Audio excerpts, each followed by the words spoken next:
ఓం గంగణపతయ నమ. శ్రీమాత్రే నమ. ఐం సరస్వత్యై నమ. శివాయ గురువే నమ. ఓం గాయత్రీ పరాంబికాయ నమ. క్రీం మహాకాళికాయ నమో నమ. ఓం నమ శివాయ. శివాయ గురువే నమో నమ. ఓం నమో భగవతే మేధా దక్షిణామూర్తే మహ్యం మేధాం ప్రజ్ఞాం ప్రయచ్చ స్వాహ. శ్రీకృష్ణాయ గోవిందాయ గోపీజనవల్లభాయ శ్రీకృష్ణ పరబ్రహ్మణే పరంజ్యోతిషే నమో నమ. జయ గురు దత్తాత్రేయ నమ. యూట్యూబ్ ప్రేక్షకులందరికీ కూడా నమస్కారం అండి.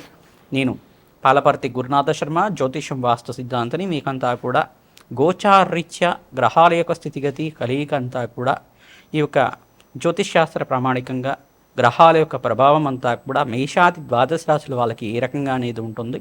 మాస ఫలితాల్లో భాగంగా మనమంతా కూడా ఈ రోజున వివాహ యోగం కోసం, శీఘ్ర వివాహ యోగము, ఆలస్య కళ్యాణానికి కారణాలు మరియు ఏం పరిష్కారం ఆచరిస్తే కనుక కళ్యాణ యోగం సిద్ధిస్తుంది, వంశాభివృద్ధి కలుగుతుంది, తద్వారా పరిష్కారం అంతా కూడా చెప్పడం జరుగుతుంది. ఈ వీడియోలో అంతా కూడా ఎవరికైతే కనుక జాతకరీత్యా ఈ యొక్క గ్రహ దోషాలు కానీ, గ్రహ ప్రభావం కానీ, ఈ యొక్క దోష పరిహారం అంతా కూడా చేసుకోవాలని చెప్పేసి అనుకుంటే కనుక మీ జన్మ జాతకమే ప్రధానమైన జాతకంగా ఉంటుంది. మేషాది ద్వాదశ రాశుల వాళ్ళు ప్రతినిత్యం కూడా మీ జన్మజాతకాన్ని ఈ యొక్క జ్యోతిష సిద్ధాంతులతోటి, జ్యోతిష పండితులతోటి ఈ యొక్క నిరూపణ చేసుకొని, దానికి నిర్ధారణ చేసుకొని దోష పరిహారం అంతా కూడా చేసుకోవడం వల్ల శీఘ్రంగా కళ్యాణ యోగం సిద్ధిస్తుంది, అష్టేశ్వర ప్రాప్తి కలుగుతుంది, లక్ష్మీ కటాక్షం సిద్ధిస్తుంది, ఆనందమైన జీవితం జీవించడానికి ఆస్కారం ఉంటుంది. ప్రధానంగా శీఘ్ర కళ్యాణ యుగము, ఆలస్య కళ్యాణం అనేది కారణాలని చూసుకుంటే కనుక ప్రధానంగా లగ్న చక్రవశాత్తు కళ్యాణ యోగానికి కారణమైన గ్రహాలు ఏంటిదంటే లగ్నానికి లగ్నాధిపతి, సప్తమాధిపతి మరియు ద్వితీయాధిపతి, ఇక్కడ కుటుంబ స్థానాధిపతి, ఇట్లా కారణాలని చెప్పేసి కారకత్వాలు అంటారు జ్యోతిష్య భాషలో అంతా కూడా. ప్రధానంగా చూసుకుంటే మరియు పూర్వ పుణ్యస్థానాన్ని కూడా కేంద్రంగా చెప్పుకోవడం జరుగుతుంది. మరియు ఏకాదశ స్థానము, పంచమ స్థానం అని చెప్పేసి చెప్పుకోవడం జరుగుతుంది. ప్రధానంగా వివాహ యోగానికి స్త్రీలకైతే కనుక ప్రధానంగా చూసుకుంటే అంగారకుడు, చంద్ర భగవానుడు, బృహస్పతి, ఈ యొక్క శుక్రుడు కూడా కలత్రకారకుడు అవుతారు. ప్రధానంగా చూసుకుంటే ఈ గ్రహాలు యోగకరంగా ఉన్నప్పుడు దశ అంతర్దశలు ఈ గ్రహాలు యోగించినప్పుడు కళ్యాణ యోగం అవుతుంది. పురుషులకైతే చూసుకుంటే కలత్రకారకుడైన శుక్రుడు యోగకరంగా ఉండాలి, గురువు యోగకరంగా ఉండాలి, ఇక్కడ చూసుకుంటే సప్తమాధిపతి యోగకరంగా ఉండాలి, చంద్రుడు యోగకరంగా ఉండాలి. ఈ గ్రహాలన్నీ కూడా బలంగా ఉన్నప్పుడు, గోచారీత్య బలంగా ఉండాలి, జాతకంలో కూడా యోగం ఉండాలి. ఈ యొక్క యోగం సిద్ధించినప్పుడు అనేది మీరు చేసుకున్న పూర్వకర్మ పుణ్య ఫలితాన్ని అనుసరించి మరియు వచ్చే వధువు యొక్క పూర్వపుణ్యాన్ని అనుసరించి జాతకం అనేది కుదరడం జరుగుతుంది, సంబంధం అనేది కుదరడం జరుగుతుంది, వివాహయోగం అనేది సంబంధం కుదరడం జరుగుతుంది. ఈ యొక్క పరిష్కారం అంతా కూడా ఆచరించుకోవడం, దానికి పరిష్కారం చేసుకోవడం వల్ల శీఘ్ర కళ్యాణ యోగం సిద్ధించడానికి ఆస్కారం ఉంటుంది. అసలు ఆలస్య కళ్యాణానికి కారణం ఏంటిదంటే ప్రధానంగా చూసుకుంటే పూర్వకర్మ సిద్ధాంతం అనేది ఉంటుందన్నమాట. జన్మాంతరంలో ఒక 10 జన్మల కర్మశేషం కావచ్చు, పూర్వజన్మలో చేసుకున్న కర్మశేషం కావచ్చు, అది దుష్కర్మ అయి ఉండొచ్చు, పాపకర్మ అయి ఉండొచ్చు. ఏ కర్మ అనేది నిరూపణ చేసుకోవాలి, దానికి నివారణ చేసుకుంటూ ఉండాలి. మరియు ఇక్కడ చూసుకుంటే వంశానికి అంతా కూడా పూర్వీకులు కారణమవుతారు. పూర్వ పుణ్యస్థానము నవమ స్థానం కేంద్రంగా చెప్పుకోవడం జరుగుతుంది, మరియు నవాంశ కూడా కేంద్రంగా చెప్పుకోవడం జరుగుతుంది. ఈ యొక్క నవమ స్థానం అనేది పూర్వ పుణ్యస్థానం, పూర్వీకుల యొక్క స్థానం. పూర్వీకుల యొక్క ఆశీర్వాద ఫలితం వల్లే శీఘ్ర కళ్యాణ యోగం సిద్ధించడానికి ఆస్కారం ఉంటుంది. ప్రధానంగా నవమ స్థానాన్ని కేంద్రంగా చూసుకోవాల్సి ఉంటుంది. మీకేమైనా పితృశాపమా, పితృదోషం కానీ ఉందా, ఈ యొక్క బాధలు ఏమన్నా ఉన్నాయా? ప్రధానంగా చూసుకుంటే కొంతమందికి పితృశాపాల వల్ల ఆలస్య సంతానాలు అవుతూ ఉండడం, మరియు కళ్యాణం అనేది మగవారికి చూసుకుంటే ఆలస్యంగా అవుతూ ఉండడం, మరియు స్త్రీలకు చూసుకుంటే వైదవ్య దోషం అనేది ఉండడం, ఇదేని జరుగుతూ ఉంటుంది. లేకపోతే వందత్వ దోషాలని చెప్పేసి అంటారు, ఈ దోషాలు కూడా ఉంటాయి అన్నమాట. ఈ దోషం నుంచి బయటపడడానికి, పితృశాపం నుంచి బయటపడడానికి పరిష్కారం అనేది శీఘ్రంగా ఆచరించడానికి మోక్షనారాయణ బలి విధానం, అమావాస్య, ప్రతి అమావాస్య రోజున ఈ యొక్క తిలతర్పణాలు ఆచరించడం, పితృతిథిని అనేది పాటించడం, పితృదేవతల ఆశీర్వాదం కోసం అనేది యొక్క కర్మల్ని ఆచరించడం, పుణ్యక్షేత్రాల్లో కానీ గయాశ్రాద్ధాన్ని ఆచరించడం కానీ, సప్త పుణ్యక్షేత్రాలు అంతా కూడా సప్త పుణ్యస్థానాలు అని చెప్పేసి అంటారన్నమాట. ఆ పుణ్యస్థానాల్లో కనుక అవంతిక, కాశీ, గయ, ఈ యొక్క బ్రహ్మకపాలం దగ్గర కానీ, ఈ యొక్క బీహార్లో ఉండే విష్ణుపాతం దగ్గరైనా కానీ, పిఠాపురంలో ఉండే పాదగయ దగ్గరైనా కానీ ఈ పుణ్యస్థానాల్లో అంతా కూడా పిండ ప్రదానం ఆచరించడం, మోక్షనారాయణ బలి విధానాలు, గోకర్ణంలో కూడా మోక్షనారాయణ బలి విధానం ఆచరిస్తూ ఉంటారు. తద్వారా ఎవరైతే కనుక పితృదేవతలంతా కూడా వసురుద్ర ఆదిత్య స్వరూపంగా ఉన్న పితృదేవతలంతా కూడా ఆశీర్వాదం వల్ల శీఘ్రంగా కళ్యాణ యోగం సిద్ధించడానికి ఆస్కారం ఉంటుంది.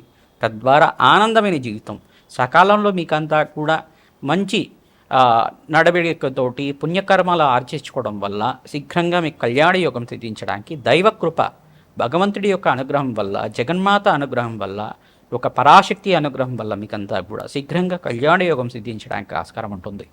కొంతమంది జాతకంలో కూడా ప్రధానంగా చూసుకుంటే వైరాగ్య యోగం అనేది కూడా ఉంటుంది. కొంతమందికి ప్రధానంగా చూసుకుంటే కొన్ని వైరాగ్య యోగాల వల్ల ఈ యొక్క వివాహ యోగం అనేది విగిపడుతూ ఉంటుంది. మరియు కొంతమంది జాతకాల పొంతనలంతా కూడా సక్రమంగా లేకపోవడం వల్ల వివాహ బంధం అనేది కొంతవరకు డైవర్స్ దాకా వెళ్ళడం కానీ జరుగుతూ ఉంటుంది. ఇదన్నీ కూడా కర్మ సిద్ధాంతాన్ని అనుసరించే ఉంటుందన్నమాట. ఇది ప్రధానంగా జ్యోతిష్య సిద్ధాంతాలని మీరు నిరూపణ చేసుకొని, ప్రధానంగా జన్మజాతకాన్ని అంతా కూడా నిరూపణ చేసుకొని ఈ యొక్క వివాహ బంధాన్ని అంతా కూడా చూసుకోవడం వల్ల శీఘ్రంగా కళ్యాణ యోగం సిద్ధిస్తుంది. పరిష్కారం చేసుకోవడం వల్ల బంధం అనేది బలపడుతుంది. అష్టైశ్వర్య యోగం సిద్ధిస్తుంది. కళ్యాణ యోగం వల్ల వంశాభివృద్ధికి కారణమవుతుంది. వంశానికంతా కూడా రక్షగా ఉంటుంది. ఈ యొక్క భారతీయ వివాహ వ్యవస్థ అనేది అత్యంత పుణ్యప్రదమైన వ్యవస్థగా చెప్పడం జరుగుతుంది. మీరు ఎప్పుడైతే కనుక ఈ యొక్క దోషాలకంతా కూడా పరిష్కారం చేసుకోవడం, స్త్రీల జాతకాల్లో చూసుకుంటే అష్టమ స్థాన దోషం అని చెప్పేసి అంటారు, అది మాంగళ్య దోషం అని చెప్పేసి అంటారు. ఇంకోటి ప్రధానంగా చూసుకునేది ఈ యొక్క మాంగళ్య దోషం అని చెప్పేసి అంటారు. కానీ దీనికన్నా కానీ ఇంకొక దోషం కూడా ఉంటుంది. మళ్ళా ఈ యొక్క మాతృమూలకమైన పితృశాపం అని చెప్పేసి అని, మరియు వంద్యత్వ దోషం అని చెప్పేసి అని, పంచమ స్థానంలో రాహుకేతులు కానీ కొన్ని గ్రహాలు కానీ ఉంటాయి కనుక సంతానానికి ఇబ్బంది అని చెప్పేసి అని, కొన్ని అనారోగ్య ఇబ్బందులని సూచనప్రాయంగా చెప్పడం జరుగుతుంది. ఇట్లాంటి దోషాలకంతా కూడా పరిష్కారాలు ఖచ్చితంగా జ్యోతిష శాస్త్రంలో ఉంటాయి. దానికంతా కూడా పరిష్కారం ఆచరించుకోవడం వల్ల శీఘ్రంగా కళ్యాణ యోగం సిద్ధించడానికి, అష్టైశ్వర్య యోగం సిద్ధించడానికి ఆస్కారం ఉంటుంది. వంశాభివృద్ధి కలగడానికి ఆస్కారం ఉంటుంది. సర్పశాపము, సర్పదోషము ప్రధానంగా సర్ప దోషానికి, సర్పగండానికి కారణమవుతుంది. కొన్ని దోషాలనేది కూడా చెప్పడం జరుగుతుంది. జ్యోతిష్య శాస్త్రంలో కొన్ని రాహుకేతులకు స్థానాలే కాకుండా ఈ యొక్క రాహుకేతు మధ్యలో అంతా కూడా అన్ని గ్రహాలు ఉన్నప్పుడు కానీ ఈ యొక్క పద్మకాల సర్పదోషము, కర్కోటక కాల సర్పదోషము, ఆదిశేష కాల సర్పదోషము, కులింగ కాల సర్పదోషము, ఈ యొక్క వాసుకి కాల సర్పదోషము అనేది కొన్ని నవవిధాలుగా ఉండే కాలసర్పదోషాలు అనేది ఉంటాయి. 18 రకాల కాలసర్పదోషాలు, మహాదోషాలు ఉంటాయి. ప్రతి ఒక్క జాతకంలో కూడా కాలసర్పదోషం స్వల్పంగా ఉంటుంది. దాని నుంచి బయటపడడానికి పరిష్కారం అంతా కూడా సర్ప ప్రతిష్ట, నాగ ప్రతిష్ట, సుబ్రహ్మణ్య స్వామి ప్రతిష్ట అంతా కూడా ఆచరించుకోవడం శీఘ్రంగా కళ్యాణ యోగానికి కారణమవుతుంది. కుజదోషం అని చెప్పేసి ఉంటారు. కుజదోషం అనేది భయపడడానికి అవసరం లేదు. ప్రధానంగా చూసుకుంటే లగ్న చక్రవశాత్తు, చంద్రలగ్నవశాత్తు, శుక్రలగ్నవశాత్తు చూసుకోవడం జరుగుతుంది. ఈ లగ్న చక్రవశాత్తులో కుజుడు కొన్ని స్థానాల్లో ఉంటే కనుక దోషకారుడు అని చెప్పేసి అంటారు. దానికి పరిష్కారం ఆచరించుకోవడం, కుంభ వివాహము, శ్వేతర్క కళ్యాణం కానీ, లేకపోతే అశ్వత్థనారాయణ కళ్యాణం కానీ, సుబ్రహ్మణ్య స్వామి కళ్యాణం కానీ, శివపార్వతుల కళ్యాణం కానీ, లక్ష్మీనారాయణ కళ్యాణం కానీ, వెంకటేశ్వర స్వామి కళ్యాణం కానీ తరచుగా ఆచరిస్తూ ఉండడం ప్రధానంగా శీఘ్ర కళ్యాణానికి యోగకరంగా అవుతూ ఉండడం జరుగుతూ ఉంటుంది. కొంతమంది జాతకాల్లో కనుక 30 దాటిన తర్వాత, 35 దాటిన తర్వాత వివాహ యోగం అనేది ఉంటుందన్నమాట. దీన్ని ఆలస్య కళ్యాణంగా పరిగణనలో తీసుకోవాలి. దీనికి కారణం ఏంటంటే పూర్వజన్మ కర్మ సిద్ధాంతము, పితృదోషం అని చెప్పుకోవడం జరుగుతుంది. దీనికంతా కూడా కుజదోషం కూడా మీకు నవాంశలో కానీ, లగ్న చక్రంలో కానీ ఉండడం వల్ల కూడా జరుగుతూ ఉంటుంది. ఇది ఒకటే కారణం అనేది కాదు. మీరు చేసుకున్న పూర్వకర్మ సిద్ధాంతాన్ని అనుసరించి మీ జీవన విధానం ఉంటుంది. మీరు ప్రధానంగా ఈ దోషం నుంచి బయటపడాలి, శీఘ్రంగా కళ్యాణ యోగం కావాలి అంటే కనుక గోమాత దానాన్ని చేసుకోవడం, మరియు గోమాత పూజని ప్రతినిత్యం కూడా ఆచరించడం, శివపార్వతుల కళ్యాణం ఆచరించడం, ప్రధానంగా యజ్ఞాతి క్రతులు అంతా కూడా ఆచరించడం. ఎప్పుడైతే కనుక యజ్ఞాతి క్రతులంతా కూడా ఆచరించిన వాళ్ళకి శీఘ్రంగా కళ్యాణ యోగం సిద్ధించడానికి ఆస్కారం ఉంటుంది. ప్రధానంగా శుక్రుడికి, బృహస్పతికి, మీ లగ్నవశాత్తు లగ్నాధిపతి, సప్తమాధిపతి, పంచమాధిపతి, ద్వితీయాధిపతికి జప హోమాది కార్యక్రమాలు ఆచరించుకోవడం, ప్రధానంగా మీకంతా కూడా ఈ యొక్క స్థానాల్లో ఉండే గ్రహాలు ఏ గ్రహం అయితే బలహీనంగా ఉన్నాయో గ్రహాలకంతా కూడా శక్తి వచ్చే విధంగా గోచారరీత్యా ఈ యొక్క దశలో ఏ దశ నడుస్తుంది, ఆ గోచారరీత్యే ఒక మీకు జాతకంలో ఏ దశ నడుస్తుంది, ఏ మహర్దశ నడుస్తుంది, గోచారరీత్యా ఆ గ్రహం అంతా కూడా బలంగా ఉందా లేదా.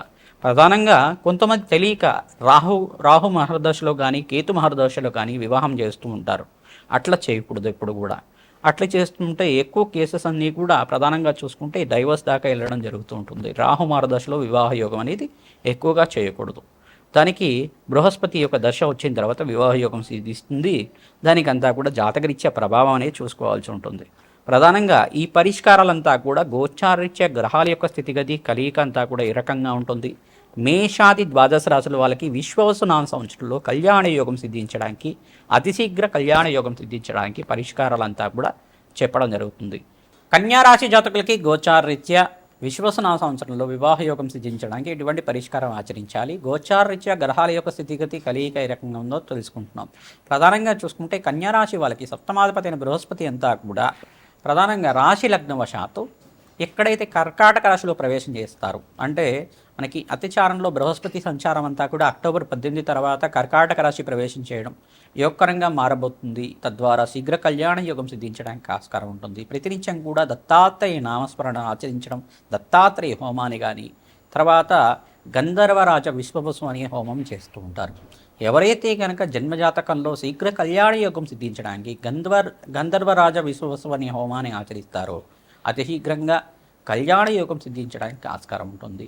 ప్రధానంగా శ్రీకృష్ణ పరమాత్మ యొక్క మూలమంత్రంతో యజ్ఞాధికృతులు పురుష సూక్త విధానంగా స్త్రీ సూక్త విధానంగా ఆచరించడం వల్ల మీకంతా కూడా అతి శీఘ్రంగా కళ్యాణ యోగం సిద్ధించడానికి ఆస్కారం ఉంటుంది.